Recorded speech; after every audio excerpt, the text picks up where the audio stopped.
I'm Hannah Roeschlein, and today I'm with Conquer Life having a dialogue with a local mover and shaker here in Chicago on mental health and motherhood as we approach Mother's Day coming up. So right now I'm going to introduce this person. This is Kat Aldana Sager. Hi, Hannah. Hi, Kat. Tell us a little bit about you.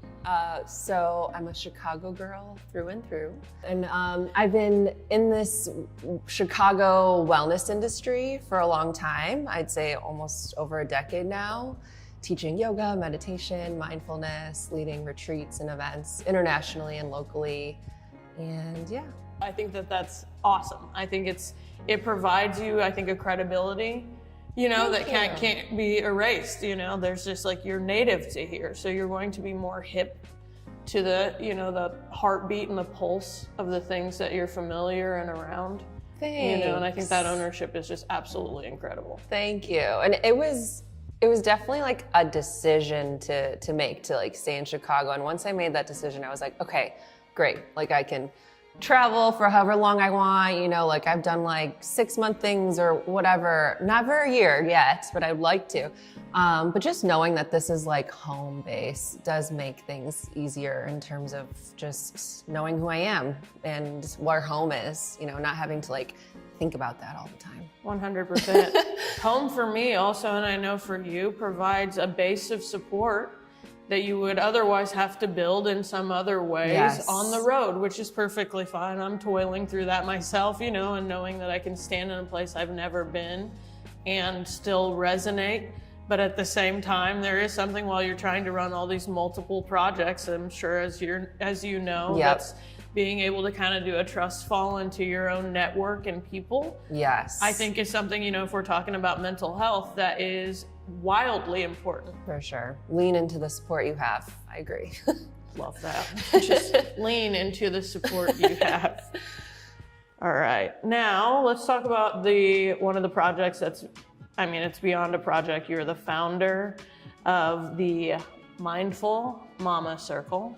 Yes, well, co-founder, actually. Okay. Technically it started as just like an online community that I really wanted to create. So I was pregnant during 2020. So Jack was born November 2020. I think the height of the pandemic, like it started March 2020. So just going through that time, it was super isolating. I was really just seeking community, and I felt really deprived of like, if this were regular life, like I'd be going to prenatal yoga classes, I'd be meeting moms, and I'm just like not getting to do that right now. So I wanted to start an online community, but not Facebook, because Facebook groups are just so annoying. Sorry, They're they just are. They're just too... Just a side note, life hack. If you want to feel better about your mental health, immediately log off Facebook. Yeah, it's true. You know what we're saying. Yes. Okay. But so I did find an app that was more specific to like having a group chat and like organized. And so I invited a couple moms to that I had connected with either in person and then like they became moms at the same time, or just through Instagram, like seeing people I was following that I kind of knew and I saw that they were pregnant and invited them to it. And I think any new mom will tell you those like that 4th trimester, or the first 3 months after having your baby, like that's when you feel like you need the most like community and support. So it was like very active around then, and I would organize different workshops for us, like sleep training workshops and like how to play with your baby workshops and things like that. And my friend that joined the group, who I had met in person pre-pandemic, but then connected over Instagram and now the app, her name's Chelsea. She was like, once it started to get nicer out and people were starting to meet in person and like kind of feeling that, she's like, how do you feel about like getting the group together to like meet in person? Like we could host something on my rooftop. And then we kind of brainstormed this idea of a Mindful Mama Circle. And the whole idea of circling, like women have been doing it for centuries. It's as simple as it sounds. You sit in a circle and you share your experiences. Speaking of that, tell me about the charity that you have been partnered with potentially either the most or most recently? So we are working with the Chicago Southside Birth Center right now, and their story is really special, which is why we chose to work with them in particular. The woman who started it, she had to get a law changed in Illinois just to begin the process of starting a birth center on the South Side, because there's a law about how many birth centers there can be in relation to hospitals. It's really weird and political and annoying. And so we were just like, that's amazing. Like, we definitely want to support you. Wow, so this is like it is a newer thing that's happening. Yes. Because when you were telling me the story at first, I was kind of picturing someone who had like pioneered getting this legislation shifted in like the 50s to 70s is kind of where my mind was. So like now I'm like, oh no, this is like something that had to be done somewhat recently. Recently, yeah. There's only like 7 birth centers in Illinois, the whole state, which is wild. Especially now being pregnant the second time around, like that's even more apparent to me. I'm like, what? This is crazy. Congratulations, Thank by the way. you. That's Thank awesome. you. You know, and these are things where I'm a non-mom, but just a brand new aunt. It's my first niece. That's right, you mentioned that. And my kid's sister had Milla upstate in a water birth in Hudson, New York, you know, so it's like, and had 3 midwives. So it's like I learned of all these different alternate ways to even give birth, you know, so even the thought of a birthing center under a hospital is something that I feel like just as a mom or like a potential mom or anyone out there, to have those other options is such a powerful thing. Yes, yes. It's such an empowering thing. It's so needed. You know, clearly there's plenty of births that are happening without fail. And as far as, but like the safety and the ability of what those moms have access to, you know, with you not only supporting this charity, but also with the, you know, creation of something like Mindful Mama, I think is really, really special. Thanks. Yeah, it's been awesome. Heck yeah. What are some things that what's some advice that you would give yourself, you know, approaching your first pregnancy, you know, now being able to look back, or some advice you'd give a first-time mother? Especially maybe just specifically in regards to mental health and kind of protecting your own, you know, nest eggs, some things you did. You know, something that I realize is that I never thought about what it would be like to be pregnant, you know, and that's like a year.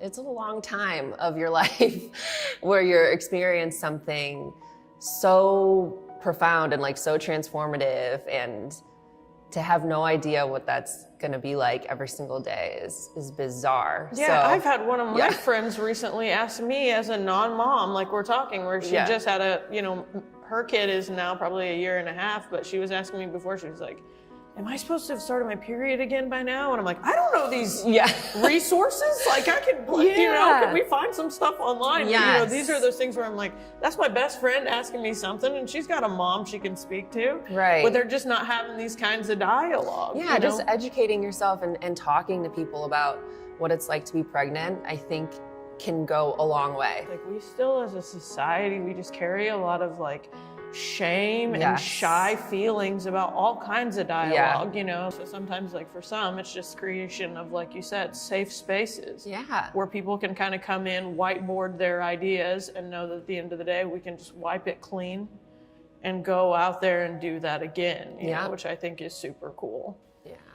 Now also, getting close to Mother's Day, are there any mother figures in your life that you'd like to shout out, people that had any kind of impact on you growing up?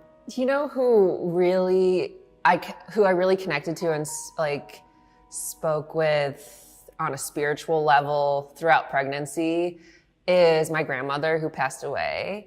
But she was the one who really I remember as a child the most, because she spent the most time with us. I don't know if that's true, but that's what it felt like for me. She was just the epitome of mother, like of motherly. And so, yeah, she just like I've felt really connected to her throughout this time as becoming a mom, and just kind of remembering what that was like her energy, and fostering that as much as I can. Love that. Yeah. Love that, love that, love that. Any last self-care tips or anything else you want to tell us about that you have going on that we should be aware of, that we can plug into and access? See. What I'm doing for myself these days, you know, especially after becoming a new mom, I've realized that the tools that I've leaned on, they don't quite work the same. Like, they do work. I'm not gonna say like don't meditate or anything, but sometimes it just doesn't work the same anymore. And so it's okay to just try something else. And so for me, I think it's because I just have so many thoughts. I was talking to you earlier about like the worry that I have about my son when he's not with me, and it just like kind of just exists. It's just like this constant worry or something. So in terms of like a self-care tool that has really helped me in this moment is just journaling and writing. I find that that helps me just kind of like get it out and not feel like I have to think about it anymore. So yeah. For anyone interested in a little bit more mindfulness or being able to bring, you know, a little bit of, you know, peace and instant still to your life, as we were mentioning earlier, Kat is well-versed, having been a yoga and meditation instructor for the past decade, and she's going to take us through some centering technique. Yeah, let's do it. Hell yeah. So I always find it easier to just find a seated position, whether you're like sitting on a chair or the floor. So placing both feet on the floor. If you are sitting on a chair, tall, straight spine, right? Shoulders down your back, and really just noticing your posture first and foremost. And that's a great place to start. If this is as far as you get watching this, like, great, just notice your posture, you know? And then looking around the room and where you are can help bring presence. So I'd say step one is posture. Step two is just looking around the room and pretending you're seeing everything for the first time and describing things the way, I mean, it's easy for me now as a mom, so mamas out there, describing them the way you would to your child, right? Like, oh, here's a white wall, a brown table, a black TV, you know, and just keeping it very simple and naming the objects to yourself. It can be really centering. And then step three would be, if you're ready and comfortable, is just closing your eyes. And once your eyes are closed, taking deep, long breaths. So breathing in through your nose and out through your mouth. And we can do two more just like that. Deep breath in through your nose, out through your mouth. And we'll do one more here. Breathing in, breathing out. And now let's experiment with pausing after we breathe in. So breathing in through your nose, pausing for as long as you're curious about, just noticing what that feels like with your breath held, and then exhaling whenever you're ready. And again, just doing that two more times on your own, breathing in, pause, notice, feel. Exhaling whenever you feel comfortable. And last one here together, deep breath in. Just holding, adjusting as needed. Again, noticing your posture. Exhaling whenever you're ready. And then just taking 3 normal breaths, whatever feels the most natural to you. And gently opening your eyes whenever you feel ready. I instantly feel better. Oh, good. Like, no bullshit. I mean, and that's if you've actually breathed with us just now or do this later, you will instantly feel better. So thanks for doing that. Of course. Thanks for being here.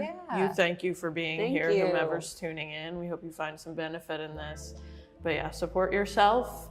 Kat, me if you feel like it. Mindful Mama Circle, Chicago Southside Birth Center, and have a great rest of your day. Talking and having the time to spend with them. I spend an hour on every call we have, and I ask them questions that a lot of people have never asked them before. About their lifestyle. One thing that's huge is the products that they use. What are they putting on their body? Our skin is our largest organ, And 70% of the products 70% of our immune system's in our gut. So our skins are allergic, or anything we put on our skin is immediately absorbed into our bloodstream. So that is so huge, because products we use on a daily basis can affect our health. And it's something that a lot of people have never even thought about or just been asked. No, but not even that. Laying on the floor and putting your legs up the wall is a great way to work on lymphatic drainage. It helps. It also calms the nervous system.